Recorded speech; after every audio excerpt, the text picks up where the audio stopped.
In this universe, Earth is protected by a group of heroes called the Heroics. When a damaged satellite is found in the atmosphere, Miracle Guy and Techno fly up there to investigate and find a whole army of alien ships waiting for them, which easily knock them out and send them plunging back to Earth. This incident is on the news, which for now calls it a training exercise.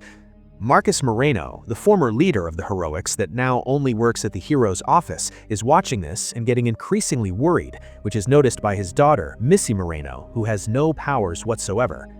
After promising her everything is fine and he won't be rejoining the team as promised, Marcus drops Missy at school, then goes to work at the hero's headquarters, which can only be accessed through a special vehicle activated by a worker's access card. The head of the Heroics program, Ms. Granada, wants to send a couple of heroes against the aliens, but when Marcus shows her exactly how big the alien army is, she accepts to send all of them at the same time, including Marcus himself. Ms. Granada also sends some of her agents to pick up the heroes' children to get them to safety. On the car ride, Missy talks to Marcus through a special bracelet that works as a communicator that her dad also has, but he only checks on her and doesn't tell her what's going on before hanging up. At headquarters, Missy is locked up with the other sons and daughters of the Heroics, and she gets to meet them and their powers. There's Wheels, whose brain is supercharged and must use a wheelchair because his legs are too strong to support his body. Noodles, who can stretch any part of his body. Ojo, who is a genius drawer that never speaks. Acapella, who can make her voice go super low or super high and move things with it. Slow-Mo, who can move really fast, but his powers have him stuck in a time loop, so he actually moves super slowly. Facemaker, who can transform any part of his face and even copy other people's. Rewind and Fast Forward, a pair of twins who can mess with time for a few seconds. Wildcard, who calls himself the leader and has every power that exists, but can't control which one comes out next. And Guppy, who has shark strength and can control water, but she constantly needs to stay hydrated. After fooling around for a while, the kids put on the TV to watch their parents fight the aliens, but one by one, the superheroes are defeated and captured by the enemy. The president cuts the transmission to talk to the country, informing them they're sending their army to rescue the heroes, but the chances of success are incredibly low. He also reads a message from the aliens, saying they're going to take over the planet and humanity should comply or they will be destroyed. Ms. Granada appears on the screen next, telling the children the building is going under lockdown and they should behave.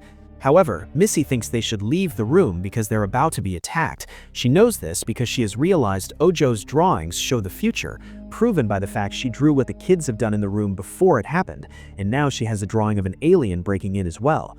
The other children agree to follow Missy's plan, even if Wildcard doesn't like the idea of her having more leadership than him. Facemaker tricks the guards into coming into the vault by teasing some misbehavior among them, then Guppy beats them up with her shark strength before Noodles steals their access cards.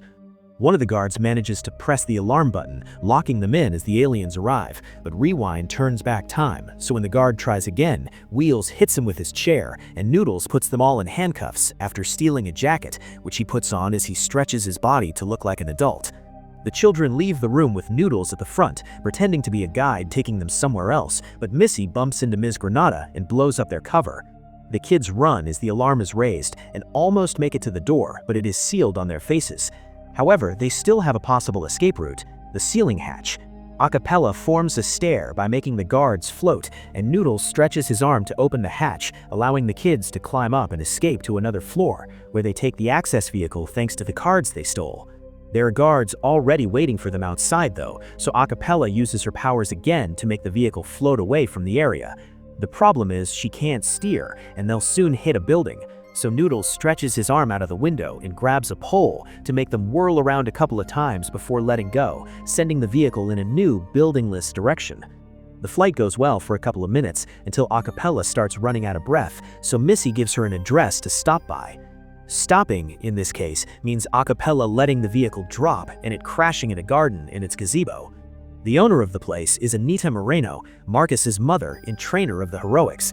They have 2 hours left before the aliens take over, but Anita still takes them all in and promises to train them so they can rescue their parents. While Ms. Granada and her team use the signal of Missy's communicator bracelet to track the kids, Anita puts them all to train after assigning Missy as the leader. There's an obstacle course, hand-to-hand combat, and walking on a tightrope, but the most important lesson Anita teaches them is how to work as a team. The twins learn how to be in sync with each other, and Guppy meditates to control her shark frenzy. Teamwork is a lesson their parents seem to have forgotten because they're currently locked in the same room and won't stop arguing instead of trying to work together. Missy isn't feeling very confident as a leader after failing to give the correct orders, so Anita comforts her by telling her that after training many superheroes in her life, the most important one was Missy's dead mother. She didn't have any powers, but thanks to her, Marcus became a good leader that led by example. At that moment, Ms. Granada's men arrive at the house. Anita opens a secret passage for the kids to escape while she's captured by the aliens, and Missy guides them through the tunnel using the flashlight on Ojo's tablet. They need to think of a plan, starting by doing things differently than their parents. They shouldn't use flashy costumes because it would make them easy to find. They should lure the aliens out of the city so they don't destroy buildings, and just put less attention on themselves in general. Missy has a plan in mind and whispers it to Wildcard while showing him something on the tablet that shocks him. He explains the plan to the others while claiming they thought of it together, and the kids get ready for action. Ojo's drawings predict a supply alien ship landing nearby, so the kids find it and get inside. Slow-mo is too slow and almost gets captured by the aliens, but Noodles stretches his arms and drags him inside before Wheels and Guppy press buttons until the ship takes off. It connects to the mothership and the kids enter it after Noodles stretches his neck to check nobody is around. The place is too big and finding their parents could take forever, so Wheels comes up with an idea. Since Granada could find them thanks to Missy's bracelet, he should be able to modify it to use it as a tracker to find Marcus's bracelet too, and therefore all their parents. The group starts following the bracelet's signal through the mothership hallways when suddenly alien tentacles start breaking through the floor and chasing them. They run away, and after Acapella uses her voice to temporarily stop the tentacles so they can reach the door, the children make it to a room with a giant pyramid in it and see the president making arrangements with some strange men to drop that pyramid on Earth in an hour. The kids decide they need to stop it and turn around to leave, only to be found by Miss Granada, who at first pretends to be mad but then congratulates them for behaving so heroically. The good moment doesn't last long, however. Wheels' readings on his screen and Ojo's new drawing tell them a shocking truth. Miss Granada and the now arriving president and his men are actually aliens who reveal tentacles coming out of their backs. The children are put in a special, undestroyable room, and Miss Granada locks it with a special key after taking away Guppy's water bottle. Their parents are in a similar situation. No matter how much they hit the walls with their powers, they cannot break them. Suddenly, the door opens and an alien enters the room. The superheroes try to attack it, but it easily pushes them all away as if they were normal humans. The alien removes its skin, which was actually just a towel, and reveals to be Anita, who scolds all of them for having dropped training for a year and forgetting all their lessons. Meanwhile, Missy comes up with an idea and starts talking about the fact they won't be able to escape and that there's no future for them.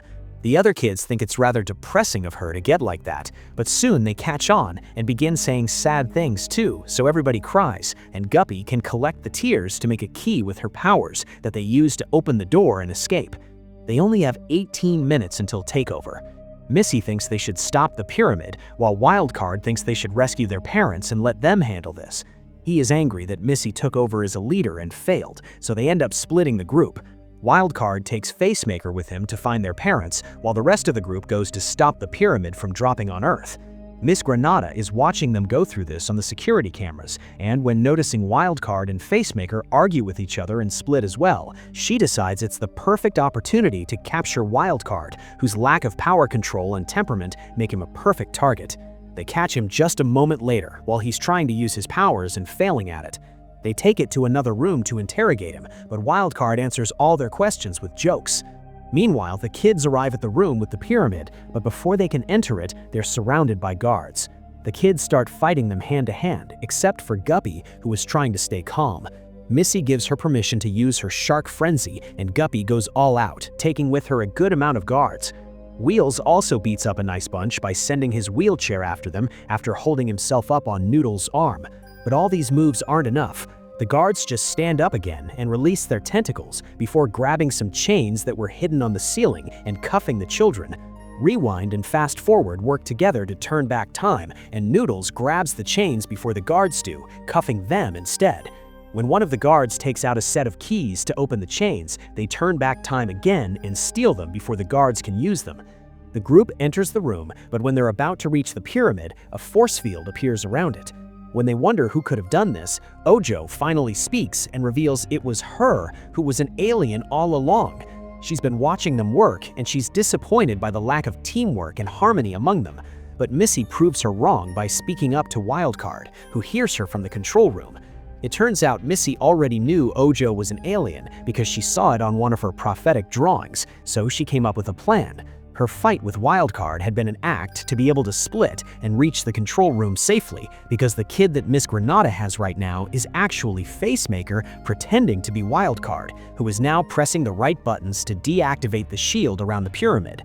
Miss Granada and her men go after Wildcard, who has accepted Missy as their leader since the tunnel, and thanks to her believing in him, he can now control his powers. He flies, shapeshifts, uses electricity and a freeze ray at will, and defeats Granada and the men in seconds. Facemaker, now alone, runs away and joins the rest of the team right before Ojo starts drawing a bunch of monsters that come to life in front of them. The team combines their powers to beat them up, and Guppy even uses the liquid metal from the pyramid as a replacement for water when she runs out. For the last two monsters, Missy decides she must lead by example and asks Noodles to stretch his arm so she can walk on it like a tightrope and draw the monsters in, falling into the abyss with them when Noodles takes his arm back. Luckily, he's fast enough to stretch it again and grab Missy, bringing her back to the surface before anything could happen to her. Wheels transforms the tablet from his chair into a motherboard to exchange it with the one inside the pyramid, but Ojo releases one of her tentacles and pushes it off their hands. The tablet falls into the abyss, which is so deep nobody could survive the fall, except for Slow-Mo. He jumps in and recovers it, and then Wildcard teleports into the room to take him out by flying. Noodles takes the tablet from Slow-Mo and stretches his arm to the top of the pyramid to exchange the real motherboard for their fake one right as the clock hits 0 and the pyramid opens to start the takeover. From inside, their parents come out. The kids are confused by this turn of events, and Ojo explains what's going on together with the president and Miss Granada, who just arrived. The takeover didn't mean an alien invasion, it means a takeover of their parents' powers. The new generation is always an improvement over the last one, and children are inheriting all of Earth's problems, so they need to fix them sooner rather than later. So the aliens infiltrated the government and the Heroics headquarters to train the kids and accelerate the transfer of power, because on their planet, children are the leaders. The kids accept to become the new team of superheroes that will protect Earth and the galaxy with Missy as their leader, and now they've reached that agreement, they are allowed to reunite with their parents, who are all very proud of them for their heroic actions today.